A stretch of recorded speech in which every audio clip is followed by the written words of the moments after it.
Hello বন্ধুরা, আপনাদের দৃষ্টি আকর্ষণ করছি। গতকালকে রাত্রেবেলা এই কলাগুলো এনেছিল বাজার থেকে। সকালেই এই কলাগুলোর অবস্থা এরকম, এত খারাপ সিচুয়েশন। এই কলাগুলোর অতিরিক্ত ফরমালিন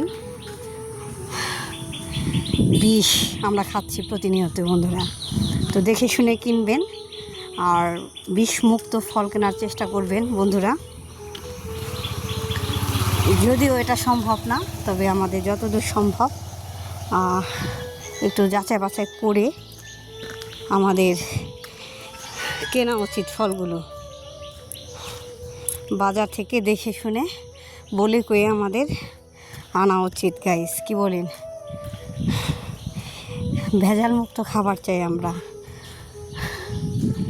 এটা আমাদের কাম্য বন্ধুরা। দেখেছেন এক রাতের মধ্যে কলাগুলোর বেহাল দশা হয়ে গেছে বন্ধুরা।